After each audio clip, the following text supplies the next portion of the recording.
love London. It's, I think, one of the most beautiful cities.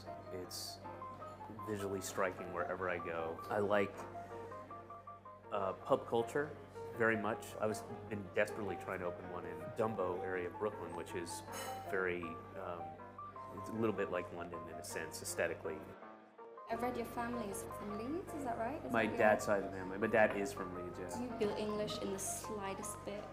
Well, yeah. The very first time I came to London, I came here to do a shitty comedy stand-up show that was based in the States. It's in the States, and they went abroad for like 5 episodes. It's a terrible show, but I took the opportunity just to get a free flight here. And got here, it was chilly, raining, gray. Went to my first pub ever, and I called my manager from this is back in the old days, pre-cell phone, from a red telephone box. And I was like, this is who I am. I get so much of my character makeup. I mean, I've always liked chill. I've always liked rain. I've always liked, my birthday meal when I was a kid was fish and chips. There was a chain in the States called Arthur Treacher's Fish and Chips, and that was my birthday dinner. Always loved fish and chips. It just really clicked in a way that you maybe get 3 times in your lifetime where something just clicks and you get it. And I was like, oh, I'd never been abroad. I think I'd been to Canada twice, and I'd never been out of the States. And I got here, I was like, of course, this explains so much for this kid who grew up in Georgia. You know, that there's this DNA in me that, it's like cliche things too. You couldn't make it more cliche than fish and chips and pub and rain, you know. We saw you 2 weeks ago at the Amsterdam doing stand-up. Do you do a bit of stand-up while you're over here? I try to get some. London's a really fun place to do stand-up in that the highs are higher and the lows are lower, and it's a total crapshoot. You never know what you're going to get. Are you going to walk off stage just feeling humiliated and awful, or are you going to like triumphantly? That was great. Because they're quite quick to boo, aren't they? They're happy they to are. like. Yeah, I've dealt with some pretty strong heckling situations, and I would say one of the 5 worst shows I've ever had, and one of the 5 best shows I ever had was within a 48-hour period in London, 2 different places. It just awful. I mean, humiliating, awful, and then 2 nights later, just I thought they were going to carry me off stage, you know. And the same material? Yeah. But yeah, I like doing stand-up in London. I like doing stand-up, you know, if I got something to say. And it's nice to do it in a place where, you know, in the States, if I go up, there's a you know, general like excitement, like, holy shit, all right, that guy's here. I mean, people know who I was, for sure. Who you were? Yeah. Not who you are anymore. Who I am, yes. I don't know why I use past tense. I have plans for Sunday that I can't. Do you feel like there's any difference for you in terms of content? Can you be a bit more extreme? Can you not cover things that you can in the States? No matter where you go in the States in terms of how religious they are or how... No, I mean, I grew up in the South. I started doing stand-up in Georgia. And then I moved from Georgia. I went to, you know, feminist / Catholic community, and I'd be in Cambridge, and, you know, feminists can't hear the word woman or rape or, you know, vagina without shutting down, and so I had to deal with that. And then you have Catholics, and I had a lot of religious material. So no, I embrace it. You know, I think that's in part why I became as successful as I got. In terms of where you've lived, so from we mentioned Atlanta, we mentioned Boston, you loathe LA as far as I can tell. I don't care for LA. What is it that made you leave all those places and stick around in New York? Well, I lived in New York briefly as a kid, and all my family was there. And we moved around a lot, like every year when I was a child. It was not a stable household at all. So I was in New York a lot. That was the one constant. When I moved to Los Angeles, my jokey thing, but it was true, was I'm moving to LA to make enough money to move away from LA, which is what I did eventually. I established myself as one of the top 5,000 entertainers in the industry. You're selling yourself short. When did you win your Emmy? I feel like you won your Emmy really early on. Yeah, oh yeah, it was for the Ben Stiller show. Yeah. And I I only wrote on 5 or 6 episodes, I think. You know, I'm happy to have the Emmy. But it really doesn't mean doesn't mean that much. There's work that I'm much more proud of that got nominated but never won, and the Emmys are kind of a bit of a joke. They get a lot of things wrong.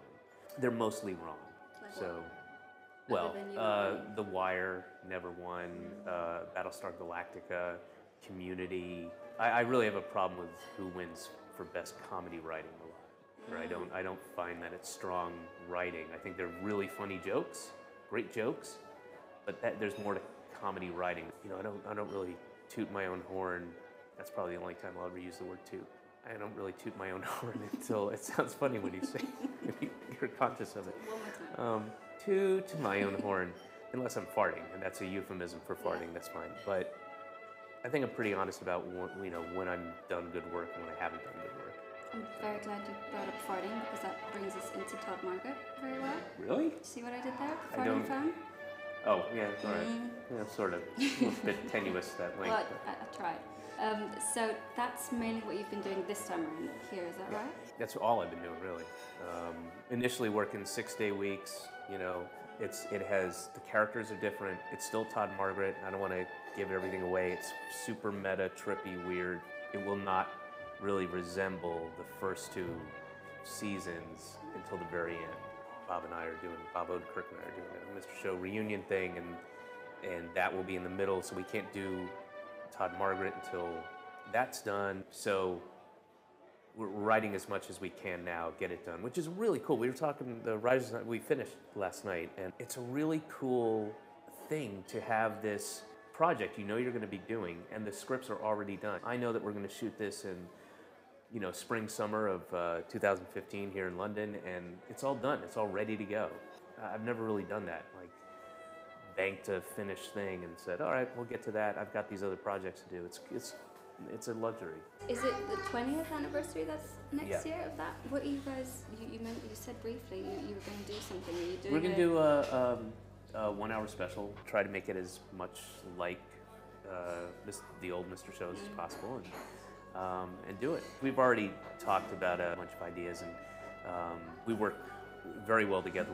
We're very different, but our combined stuff is awesome, and we've already been building on these ideas and layering them, and where can they go from there, and we've got some pretty good ideas. And you did a book tour earlier this year, right? Yeah.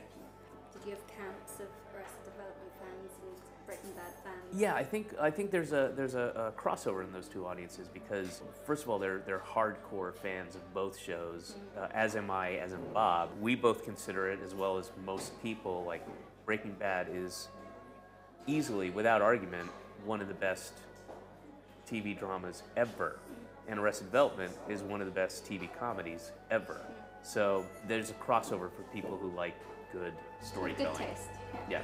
I read somewhere that you thought that that Better Call Saul was a bad idea. Do you still feel that way? I don't know that I said it was a bad idea. I just didn't like the idea of an additional thing to Breaking Bad. That Breaking Bad now had this other part to it. I'm sure it'll be great. I've talked to Bob frequently. He's wrapping up shooting. He's got 2 more days. He thinks the writing's great, and I trust his opinion. I think it's Vince Gilligan. It's gonna be amazing, whatever it is.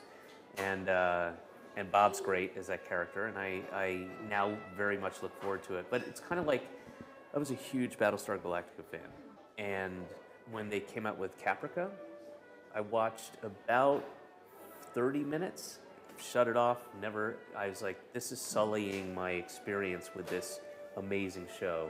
I mean, until Breaking Bad, I just didn't have that experience of being completely immersed in that world and caring about characters and story, and just such a deep respect and appreciation for the writing. I didn't want to have this thing that I was like, what? That's not, no, and have that be a part of that, so I just didn't watch it. But I will watch Better Call Saul. Very excited about it because of Bob's enthusiasm. What do you feel most comfortable with? What is it that you kind of think, if I could do one thing, this is what I want to do? I'm a writer first. Stand-up is writing. I don't write my stand-up. I'm not that kind of stand-up. I will come up with an idea, and I've got, to the chagrin of my wife, like notes and index cards and pieces of paper all over the place, and then I take those ideas and I bring a recorder, and I just sort of riff on those ideas. I have an idea of what I'm going to say, but I don't write. I'm just not a good joke writer or stand-up writer. I just never have been. It's not my strong suit. And then I listen to the recording, and I write down, what I did, and then I take out what was just, garbage, and then try to hone it together, and that will become the piece ultimately when I go on tour, do a CD or something. But yeah, I mean, I'm an idea man. I have ideas, and I write them, and I, whether it takes the form of stand-up or serialized television or a 5-minute sketch or a 90-minute movie. I'm a writer first, and then acting is kind of secondary. But they're all kind of intuitive, I suppose. With Michael and with Will, you brought them on other projects that you were working on. Well, I've worked with Will on a couple different things that I've written. Will's character in Todd Margaret was the only one we wrote for somebody. And Michael's great now. He's got a bit part in Hits, which is the movie, but I just looked right at the camera like I was doing a promo. No, Michael's in Hits. Hits is the name of the film. Michael Cera, I'd like to see him as an asshole. Well, he had a lot of demands that I couldn't, flying him in, and then having to get a helicopter. He wouldn't stay in a trailer. The helicopter had to hover, and it makes a lot of noise, and it's literally 12 feet above ground, so the wind creates a big. Yeah.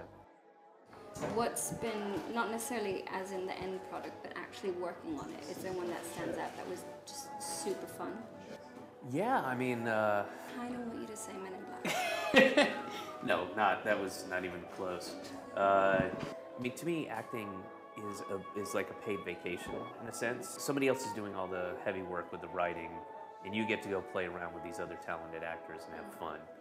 I'd have to say, like, Arrested. Was a lot of fun working with those guys, and Mr. Show, a lot of laughing. Todd Margaret less so because I have to think of all these different things, so the acting is less enjoyable. And then little things I do, like this Heart She Holler is a show on Adult Swim. It's very surreal. Friends do it. I can't say Men in Black. That's so far down the list. We would have to dig a hole in the basement.